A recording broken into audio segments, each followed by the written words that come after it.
Hey guys, this is Music Tech Help Guy, and welcome to part 2 of my pop rock mixing series in Logic Pro 10. In the first video, we just went through some, just basic level changes and pan changes, and we got just a rough level mix of our session. Today, what we're going to do is we're going to talk about correcting some phase issues, some phase cancellation issues in our drums. So one thing I want to make sure that I remind you of, in the previous video, is that if you'd like to work along with me and practice this mix along with me, you can actually purchase and download this exact same session from Payloads, which is the website I go through for downloading digital content, and I've made a link to that in the video description below. So if you'd like to practice along with me, there's a link down there for you. All right, so let's get started. The first thing I want to say is that we're going to be working pretty much exclusively with the drums for the next few videos. So let's hide the rest of these tracks that we're not going to use. We've already got them soloed, so we're just going to hear them by themselves. The way you hide tracks in Logic is you hit the H button, and what it'll do is it'll pull up this hide show button, and then you can click on the hide track option on each track. So it's going to click and swipe down and hide all the tracks that we're not using. Now, just keep in mind, just because a track is hidden doesn't mean you don't hear it. So I've made sure that all my drums are still soloed. So to hide all of these hidden tracks, you just click on the H up here again, or hit the H button on your keyboard to hide them. So now we can just sort of see the drums, the instruments that we want to see. All right, so before we get into this, let me just talk about phase and why it's such a big deal with live drums. Live drum recording usually takes, for me, a bare minimum of 12 microphones. So in our case, we've got a kick in, a kick out, a snare top, snare side, tom 1, tom 2, sometimes a third or fourth tom.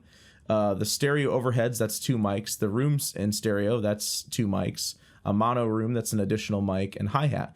So for us, we have 12 mics just for the drums, and sometimes up to 13 or 14 if we have more tom mics. So this becomes a problem because phase issues are caused by the distance of a mic to the source and various sources, microphones, having varying distances to their sources. So I want to talk about something called the 3-to-1 rule. The 3-to-1 rule is just a recording rule that basically states that when you have multiple microphones, if your microphones aren't the exact same or very close distance to their source, both mics are the same distance to the source. If one mic's, say, like a far away mic and one's a close mic, for instance, if your first mic is a foot away from the source, your second mic needs to be 3 times the distance away from the first mic to maintain phase integrity. So basically, the second mic's going to need to be 4 feet away from the source, 3 times the distance of the first mic. So this becomes a problem when you have close mics on the toms and the snare and the kick, but then you have overheads a few feet above the kit, and then room mics maybe 10 or 12 feet away from the kit. So some of these mics that don't fall into the 3-to-1 rule can end up with phase issues. Now, in particular, the kick in and kick out will usually have phase issues, can have phase issues. Snare top and snare bottom or snare side can have phase issues. And the 4 of those mics can often have phase issues with the overheads as well as the toms. So what we're going to do is we're going to compare the kick in and out together, the snare top and side together, and then all 4 of those over to the overheads, and also sort of just cross-check the toms as well. So you're thinking, what does a phase issue look like? Well, I've already looked at this in advance. Take a look at the kick in and the kick out mic in our session here. So our kick in, the wave is compressing upward and rarefacting downward on the kick in. And really, I'm just looking at the first cycle. The rest of this is its own, it's the tone differs after the first cycle. This is where a lot of the low frequency is, right in the punch. The kick out goes down and then goes up. It rarefacts downward and then compresses upward. So this is a problem because these 2 waves, one going up and one going down, they're almost 180 degrees out of phase, are going to cancel each other out, at least partially, not completely. Same goes here. Once we get past that, it's going to be okay. This is just a very, very textbook definition, illustration of what a phase issue is going to look like. So just to put this in context, first of all, let me just turn my drum group off. You can do that by pressing Shift G. Shift G will toggle your groups on and off, or suspends your groups. And then what we'll do is I'm going to just solo out just the kick in and just the kick out, and let's listen to what these sound like together.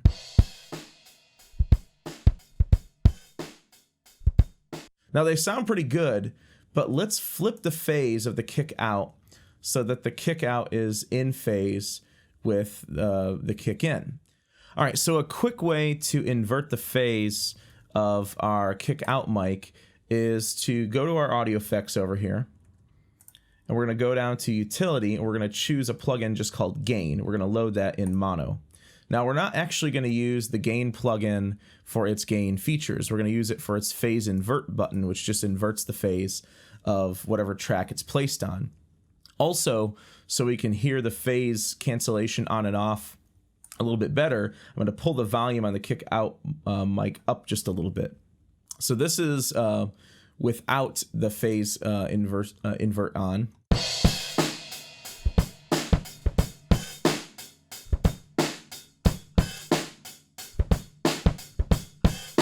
Sounds pretty good. Let's phase invert it and see what it sounds like now.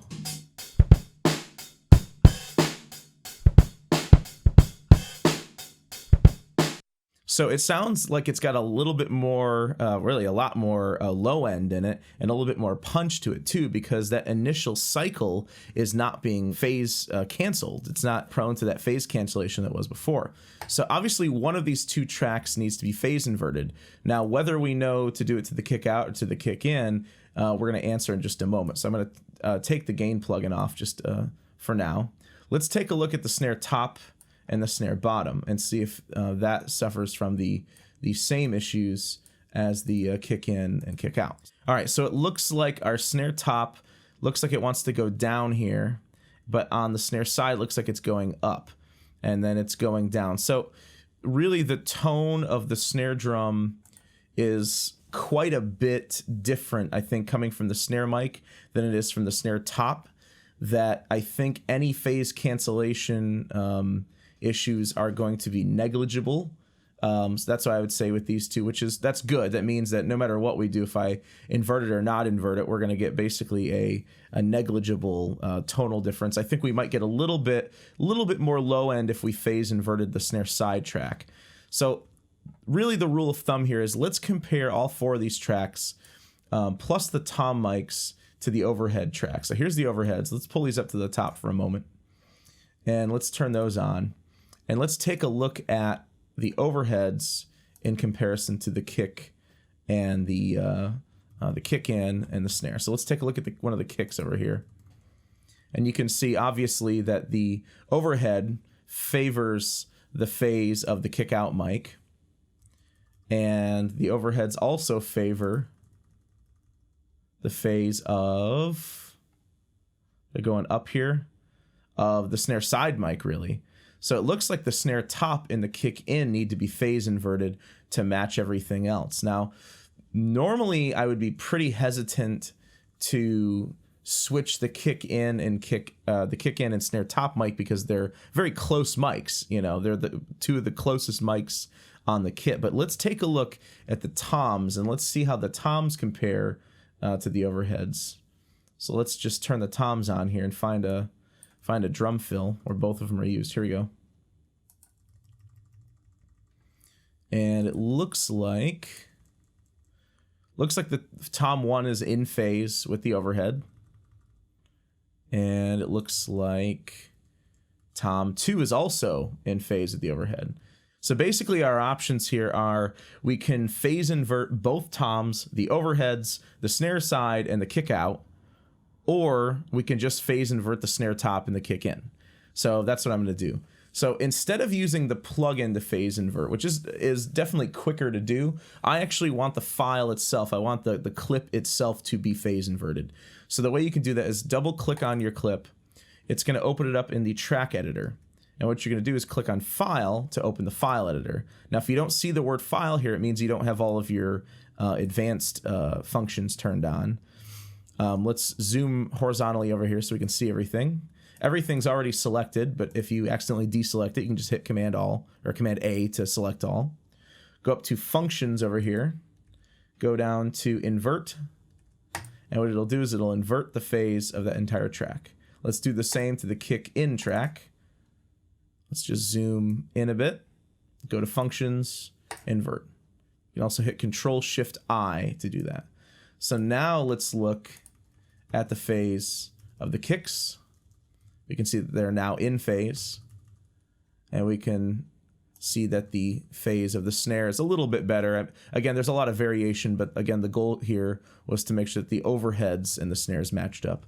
So let's give just these 7 channels a listen here. And actually, let me go somewhere to where the toms are actually playing.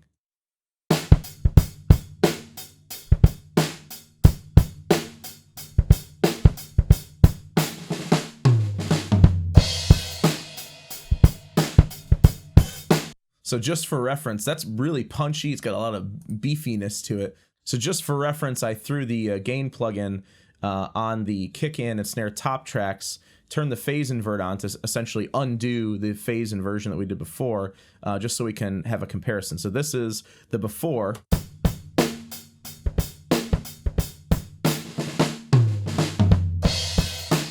And here's the after. And this should have a lot more low end, a lot more punch to it.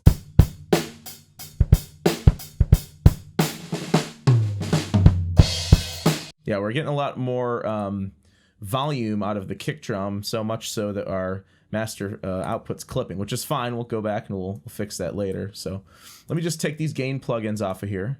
So you got our drums seem to be sounding nice. Let's just pull the overheads back down here by the rooms.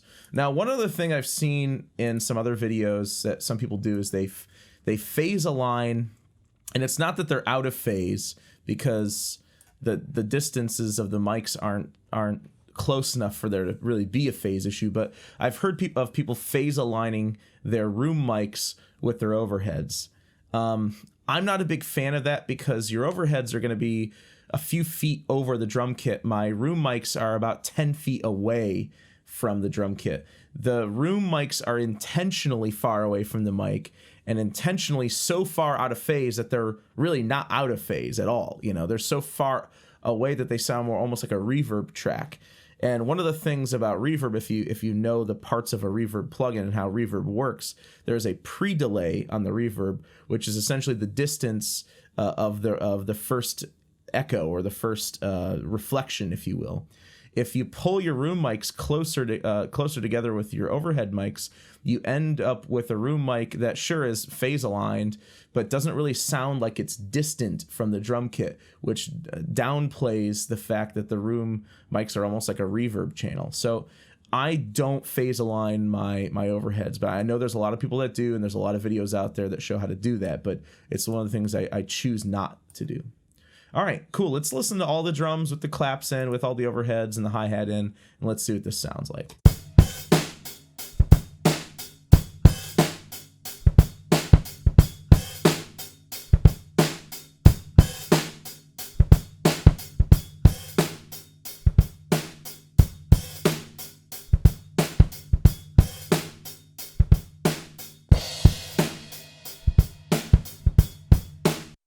Nice. So we haven't even added any plugins. We've just changed the levels a little bit and done some, inverting the phase, inverting the polarity of some of these tracks. We've already got drums that sound poppier and punchier. In the next video, what we're going to do is we're going to start adding EQ, and then after that, we'll start adding compression to our drums and get these things real nice and poppy. And then we'll talk about drum sample layering, that we can sort of tuck some samples underneath our drum sounds to make these drums even poppier and punchier. So I hope you guys enjoyed the video, and thanks again for watching. Hey guys, if you'd like to see more videos like this, subscribe to the channel to see multiple new videos added every week. Also, you can check out carnymediagroup.com, where you can view all of my video tutorials, search for specific topics, download the videos ad-free, and in some cases you can purchase session content so you can work along with me in the video. Also, please consider giving a monthly contribution at patreon.com/musictechhelpguy. As always, thanks for your support and thanks for watching.